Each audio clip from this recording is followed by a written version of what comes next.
আসসালামু আলাইকুম। স্যামসাং বাংলাদেশের বাজারে একটি নতুন স্মার্টফোন নিয়ে এসেছে এবং সেটা হচ্ছে স্যামসাং গ্যালাক্সি A13। স্মার্টফোনটি দুটি ভেরিয়েন্টে পেয়ে যাবেন, যার একটি হচ্ছে 4GB র্যাম 64GB রম, প্রাইস হচ্ছে 16,999 টাকা, এবং আরও একটি ভেরিয়েন্ট রয়েছে 6GB র্যাম 128GB রম, প্রাইস হচ্ছে 19,999 টাকা।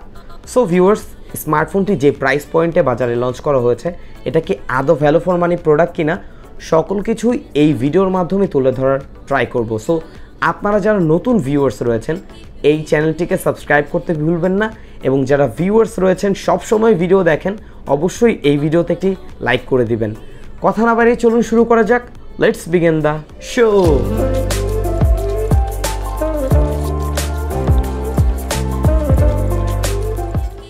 আজকের এই স্মার্টফোনটি আমাদেরকে প্রোভাইড করেছে বিসমিল্লাহ স্যামসাং পয়েন্ট। স্মার্টফোনটি তাদের কাছ থেকে পারচেস করলে পেয়ে যাবেন আকর্ষণীয় মূল্য ছাড় এবং বেশ কিছু গিফট। স্ক্রিনের সামনে একটি নাম্বার দেওয়া রয়েছে, চাইলে কল করে সকল ইনফরমেশন জেনে নিতে পারেন, এবং ডেসক্রিপশন বক্সে আমি সকল তথ্য দিয়ে রাখবো, সেখান থেকেও আপনি সকল ইনফরমেশন জেনে নিতে পারবেন। প্রথমে আমরা কথা বলবো A13 এই স্মার্টফোনটির বক্সে কি প্রোভাইড করা হচ্ছে। স্মার্টফোনটির বক্সটি ওপেন করলে পেয়ে যাবেন একটি মিনি বক্স, এবং এখানে রয়েছে একটি সিম ইজেক্টর পিন। আরও পেয়ে যাবেন একটি type A to type C data cable, এবং পেয়ে যাচ্ছেন 15 ওয়াটের একটি অ্যাডাপ্টার, এবং সর্বশেষ স্মার্টফোনটি। চলুন এখন আমরা এই স্মার্টফোনটির ডিজাইন এবং বিল্ড কোয়ালিটি নিয়ে কথা বলবো। স্মার্টফোনটি টোটালি 3টি কালারে আপনারা পেয়ে যাবেন। আপনারা আপনাদের ইচ্ছে মতো যেই কালারটি পছন্দ হয় সেই কালারটি পারচেস করতে পারেন। স্মার্টফোনটি দেখতে কিন্তু বেশ প্রিমিয়াম লাগছে, এবং স্মার্টফোনটির থিকনেস হচ্ছে 8.8 মিলিমিটার, এবং এটার ওয়েট হচ্ছে 195 গ্রাম। তবে এটার ওয়েট ডিস্ট্রিবিউশন খুবই বেটার, অন হ্যান্ডে ইউজ করতে পারবেন খুবই ইজিলি, কোনো প্রকার প্রবলেম হবে না। স্মার্টফোনটি ধরে বেশ গ্রিপও পাচ্ছিলাম। স্মার্টফোনটি রয়েছে 4টি ক্যামেরা, এবং এটার রাইট সাইডে আপনারা পেয়ে যাবেন ভলিউম লকার এবং পাওয়ার বাটন, এবং পাওয়ার বাটনেই পাচ্ছেন সাইড মাউন্টেন ফিঙ্গারপ্রিন্ট। এবং এটার কোয়ালিটি আমার কাছে অ্যাভারেজ লেগেছে, ততটা ফাস্ট মনে হয়নি, কিছুটা লেটেন্সি পেয়েছি, মাঝে মাঝে কিছুটা মিস হয়ে যাচ্ছিল। স্মার্টফোনটির লেফট সাইডে রয়েছে সিম ট্রে পয়েন্ট, যেখানে দুটি সিম সহ একটি মেমোরি কার্ড ইউজ করার সুবিধা রয়েছে। আপার পোর্শনে রয়েছে নয়েজ ক্যান্সেলেশন মাইক, এবং ফোনটির লোয়ার সাইডে আপনারা পেয়ে যাবেন bottom fire speaker, 3.5 millimetre headphone port, এবং টাইপ সি চার্জিং পোর্ট। স্মার্টফোনটির মধ্যে আপনারা পেয়ে যাবেন একটি ইউনচ ডিসপ্লে। ওভারঅল এই স্মার্টফোনটির যে ডিজাইন প্রোভাইড করা হয়েছে সেটা আমার কাছে বেশ হ্যান্ডি মনে হয়েছে, বেশ ভালোই লেগেছে। খুব সহজেই যে কারো পছন্দের তালিকায় চলে আসতে পারে Samsung Galaxy A13। Display section, স্মার্টফোনটিতে ইউজ করা হয়েছে 6.6 ইঞ্চির একটি IPS ফুল HD+ রেজুলেশনের ডিসপ্লে, যার রেজুলেশন থাকছে 1080x2408 পিক্সেল, PPI ডেন্সিটি 400, এবং স্মার্টফোনটিতে রয়েছে কর্নেন গোরিলা গ্লাসের 5 প্রোটেকশন। স্মার্টফোনটির চিন এবং বেজেল এরিয়া আমার কাছে কিছুটা বড়ই মনে হয়েছে, যদি আরও কিছুটা ন্যারো করা হতো তবে আরও দেখতে বেশ প্রিমিয়াম লাগতো। এবং স্মার্টফোনটির কন্টেন্ট ওয়াচিং এক্সপিরিয়েন্স নিয়ে কোনো প্রকার প্রবলেম পাইনি, যেহেতু এটা একটি ফুল HD+ রেজুলেশন ডিসপ্লে। এখানে স্যাচুরেশন কালার কোয়ালিটিও পেয়েছি বেশ ভাইব্রেন্ট। সাউন্ড কোয়ালিটি, স্মার্টফোনটিতে প্রোভাইড করা হয়েছে একটি বটম ফায়ার স্পিকার, তবে এই প্রাইস পয়েন্টে অনেক স্মার্টফোন ব্র্যান্ড কিন্তু স্টিরিও স্পিকার প্রোভাইড করছে, সেই অনুযায়ী এখানে বটম ফায়ার স্পিকার আমরা পাচ্ছি। সো একটু সাউন্ড কোয়ালিটি শুনে দেখা যাক যে কেমন এটার সাউন্ড কোয়ালিটি।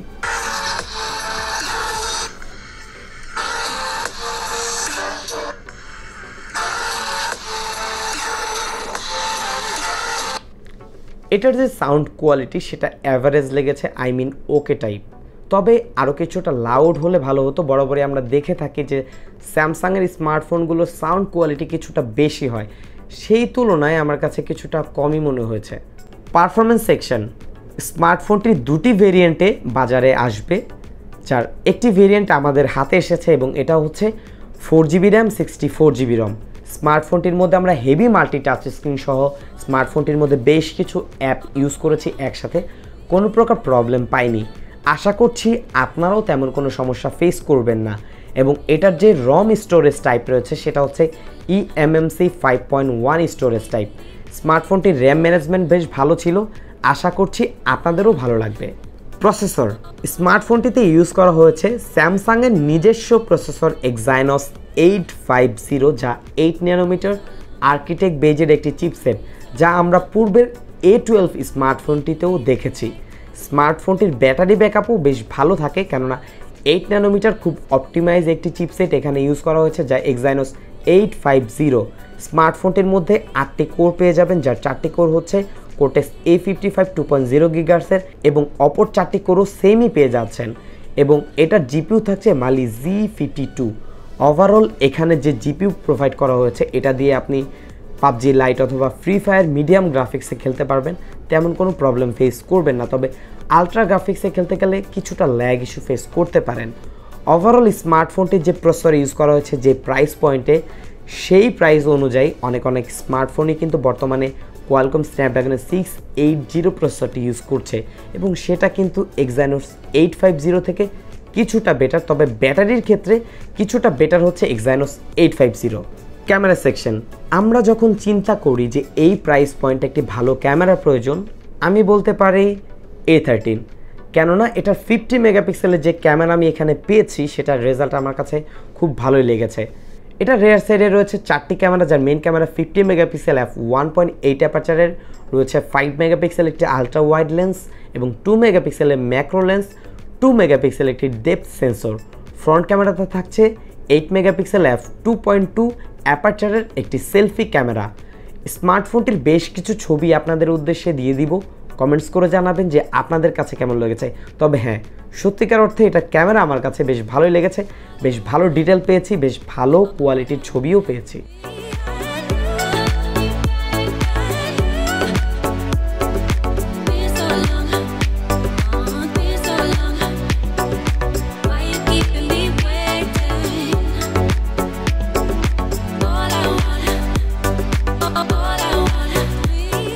ওএস বা অপারেটিং সিস্টেম, স্মার্টফোনটিতে ইউজ করা হয়েছে অ্যান্ড্রয়েড 12 এবং One UI 4.1। এই ইউআইয়ের মধ্যে বেশ কিছু ব্লোটওয়্যার এখানে আমরা পেয়েছি, চাইলে আপনি সেগুলো আনইনস্টল করে দিতে পারবেন। তবে ইউআই বেশ ফাস্ট ছিল এবং কোনো প্রকার স্টার্টারিং বা ল্যাগিং এই স্মার্টফোনটির ইউআই থেকে পাইনি। ব্যাটারি সেকশন, স্মার্টফোনটিতে প্রোভাইড করা হচ্ছে 5000 mAh একটি বিগ লার্জ ব্যাটারি। স্মার্টফোনটির ব্যাটারি ব্যাকআপ অবশ্যই ভালো পাবেন, কেননা এখানে 8 ন্যানোমিটার আর্কিটেক্ট বেজের একটি চিপসেট প্রোভাইড করা হচ্ছে। তবে যেহেতু এখানে আমরা 5000 mAh ব্যাটারি পাচ্ছি, সেই অনুযায়ী স্মার্টফোনটির থিকনেস আমার কাছে কিছুটা বেশি মনে হয়েছে। আরেকটু ন্যারো হলে বা আরেকটু স্লিম হলে ভালো হতো। ওভারঅল স্মার্টফোনটির ব্যাটারি ব্যাকআপ নিয়ে আপনারা কমপ্লেন করতে পারবেন না। বরাবরই স্যামসাংয়ের ব্যাটারি ব্যাকআপ বেশ ভালোই হয়ে থাকে। আশা করছি আপনারা রেগুলার লাইফে ইউজিং এক্সপিরিয়েন্স অনায়াসে 1.5 দিন পর্যন্ত নিয়ে যেতে পারবে। যদি হেভি ইউজও করেন সেই ক্ষেত্রে 1 দিন পার করে দেবে ইনশাল্লাহ। ভিউয়ার্স, A13 এই স্মার্টফোনটির বেশ কিছু ভালো দিক এবং খারাপ দিক পেয়েছি। তবে এটার প্রাইস নিয়ে কথা বলি। যেহেতু 4GB র্যামের স্মার্টফোনটি আমরা পেয়েছি, এটার প্রাইস হচ্ছে 16,999 টাকা।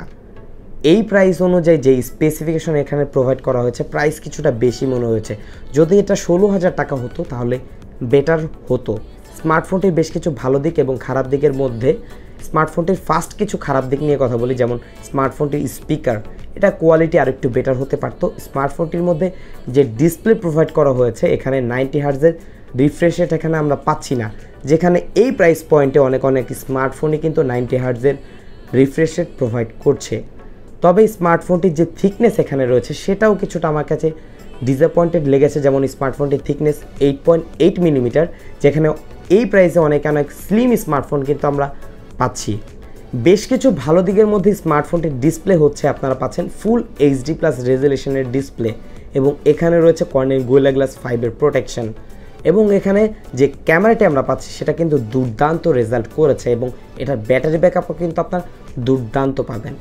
ওভারঅল স্মার্টফোনটি বেশ ভালোই লেগেছে। তবে প্রাইস যদি 16,000 টাকা চলে আসে, নিঃসন্দেহে এই স্মার্টফোনটি আপনারা পারচেস করতে পারেন। সো ভিউয়ার্স, এই ছিল A13 নিয়ে বিস্তারিত কথা। যদি ভিডিওটি ভালো লেগে থাকে এবং আপনি উপকৃত হয়ে থাকেন, ভিডিওতে অবশ্যই লাইক করবেন, চ্যানেলটি সাবস্ক্রাইব করতে ভুলবেন না। আজকের মতো বিদায় নিচ্ছি। জাকারিয়া হাসান পার্থ, আসসালামু আলাইকুম।